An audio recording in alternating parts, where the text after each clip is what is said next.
Сәлем құрметті достар, бұл 28 сәуірден 4 мамыр аралығындағы аптаға арналған жылды жорамал, яғни осы аптадағы әрбір күнге тоқталамыз. Бізді не күтеді, алдымызда не күтіп тұр. Бұл апта маңызды апталардың бірі. 28 сәуірде бізде жаңа ай туды, 27-сінен 28-не. Бұл уақыт бізде эмоцияға беріліп, үнемі эмоцияға беріліп, бағытсыз жүрген кездерімізден шығатын уақыт. Бұл апта тұрақтылық әкеледі, адамдарды кішкене іштей тыныштандырады деп айтуға болады. Дүйсенбі күні ақ иықтағы сезінген ауыр жүк түскендей болып сезінуіңіз мүмкін. Жеңілдік, тыныштық, үйлесімділік болады, яғни гармония орналады. Соңғы апталарда әсіресе күйзеліске ұшырап жүрген болсаңыз, миыңызға көп салмақ түскен болса, шешілмейтін проблемалар көбейген болса, бұл аптада 27-сінен 28-не қараған түнгі жаңа ай бәрін тазалап, жаңа тыныш кезеңнің басын ашады. Жаңа ай торпақ, яғни телец белгісінде туады. Бұл жайлылық пен берекенің символы, мақсат пен тәртіпке бет бұратын кез. Осы аптада өмір қарқыны да жаман емес. Сейсенбі, сәрсенбі және бейсенбі күндері сапарлар, қозғалыс өте сәтті болады.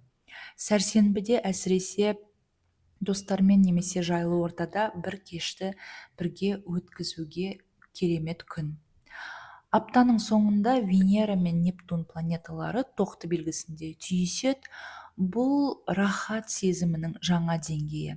Венера мен Нептун планеталары бақыт пен шабыттың планеталары. Екеуі де жаңа белгіге ауысқандықтан жаңа мүмкіндіктер, жаңа әсерлер пайда болады. Бұл бақыт енді басқа жерде дегендей белгі береді. Осы аптада өмірдің рахатын қайдан табуға болатынын аңғаруға тырысасыз.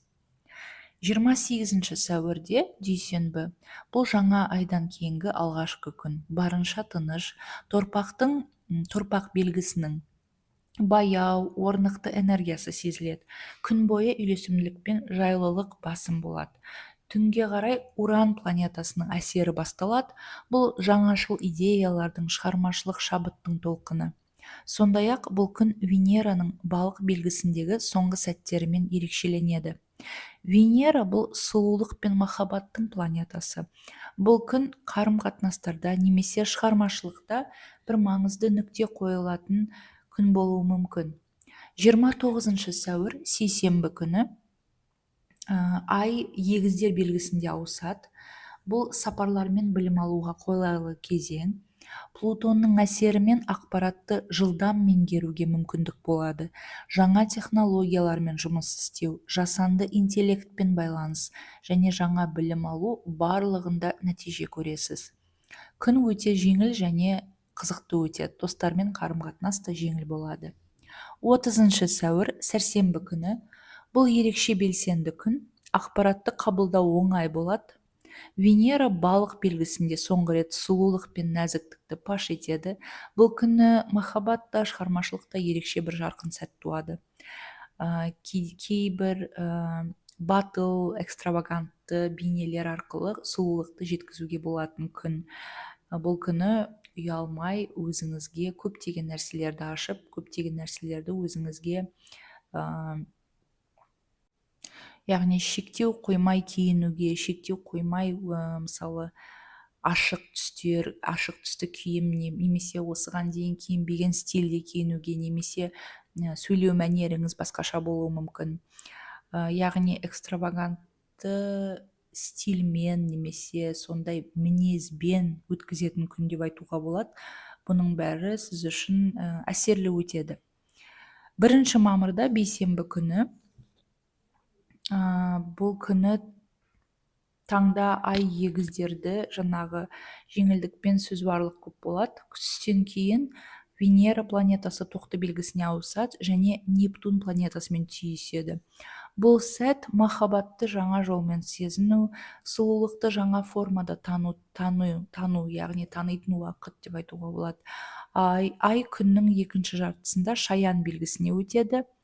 энергия жұмсара бастайды, эмоция арта бастайды. Бұл сенімділік пен жақындықты арттыру үшін тамаша уақыт. Түс көрсеңіз, түс көру өте әсерлі болуы мүмкін бұл күні. Өткеннің әдемі естеліктері оралуы әбден ықтимал. 2 мамыр күні жұмада ай шаян белгісінде қалып, күн баяу өтеді, асығудың қажеті жоқ жұма күні. Жұма күні әрбір сәттен ләззат алу маңызды. Кешке қарай қозғалыс, сапар, белсенділік көп болуы мүмкін. Нептунның әсері шабыт, махаббат және шығармашылықтың терең толқынын береді. Бақыт бір сәтке келіп, жүректі шымырлатады. 3 мамырда сенбі күні таңертеңгі уақытта баяулық басым болады, бірақ түске қарай ай арыстан белгісіне өтеді және бұл уақытта энергия арта бастайды.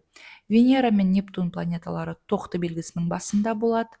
Бұл 15 жылдық жаңа циклдың басы бұл күні, яғни 3 мамыр күні. Бұл кезде сұлулық пен махаббатты басқа қырынан көру мүмкіндігі туады. Кешкісін ұйқы келмеу мүмкін, яғни ұйықтай алмай немесе ұйықтағыңыз келмей, ішкі күш оянады. Кейбір сәтте Плутон планетасы әсері жаңағы шиеленіс әкелуі мүмкін, сондықтан эмоцияға бұл күні берілмеу керек. 4 мамырда жексенбі, аптаның соңы, аптадағы ең қуатты күн болады.